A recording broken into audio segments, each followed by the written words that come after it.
Assalamualaikum warahmatullahi wabarakatuh. Saya Luna Novita dari Prodi Manajemen Fakultas Ekonomi dan Bisnis Kelompok Amung MEI. Di sini saya akan berorasi tentang uang kuliah tunggal yang tinggi. Membahas bagaimana biaya pendidikan yang tinggi, yaitu implikasi ekonomi dan sosial dari uang kuliah tunggal yang tinggi terhadap akses pendidikan tinggi di Indonesia. Berikut adalah beberapa poin utama. Yang pertama, ada ekonomi. Beban keuangan keluarga. Biaya kuliah yang tinggi dapat menjadi beban besar bagi keluarga, terutama bagi yang berpenghasilan rendah. Ini bisa mengakibatkan mereka kesulitan untuk membiayai pendidikan anak-anak mereka. Kemudian, pengeluaran pendidikan. Keluarga mungkin harus mengalokasikan lebih banyak uang untuk pendidikan, yang bisa mengurangi dana untuk kebutuhan lain. Contohnya seperti kesehatan atau perumahan. Berikutnya, pinjaman dan utang. Mahasiswa atau keluarga mungkin terpaksa mengambil pinjaman untuk membayar biaya kuliah, yang dapat menyebabkan beban utang jangka panjang. Yang kedua, sosial. Kesetaraan akses. Biaya kuliah yang tinggi bisa menghambat akses pendidikan tinggi bagi mereka dari latar belakang ekonomi kurang mampu, mengakibatkan ketidaksetaraan dalam kesempatan pendidikan.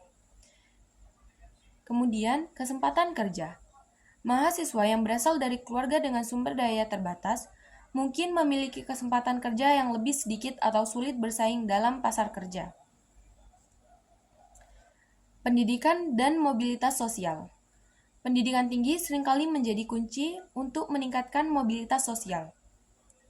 Jika biaya kuliah tinggi, maka kemungkinan mobilitas sosial bagi mereka yang kurang mampu menjadi lebih terbatas. Secara keseluruhan, biaya kuliah yang tinggi dapat memperlebar kesenjangan sosial dan ekonomi di masyarakat, serta mempengaruhi mobilitas sosial dan kesempatan pendidikan bagi individu dari latar belakang ekonomi yang berbeda.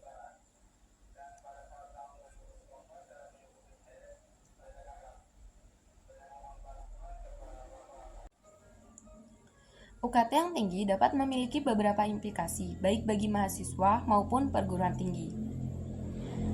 Yaitu, yang pertama, beban finansial. Mahasiswa dan orang tua mungkin menghadapi beban finansial yang berat, dan dapat mempengaruhi kemampuan mahasiswa untuk fokus pada studi dan dapat menambah stres terkait keuangan. Yang kedua, aksesibilitas pendidikan. Biaya yang tinggi dapat mengurangi aksesibilitas pendidikan tinggi bagi mahasiswa dari latar belakang ekonomi yang kurang mampu, sehingga dapat mempengaruhi keragaman di perguruan tinggi. Yang ketiga, kualitas dan layanan. Perguruan tinggi yang menetapkan UKT tinggi seringkali berargumen bahwa biaya tersebut digunakan untuk meningkatkan kualitas pendidikan, fasilitas, dan layanan bagi mahasiswa. Yang keempat, kemampuan beradaptasi. Perguruan tinggi mungkin perlu memberikan bantuan keuangan atau beasiswa untuk membantu mahasiswa yang kesulitan membayar UKT yang tinggi. Yang kelima, motivasi akademik. Mahasiswa yang membayar UKT tinggi mungkin merasa terdorong untuk berprestasi lebih baik sebagai bentuk kompensasi untuk biaya yang telah mereka bayar. Dampak sosial.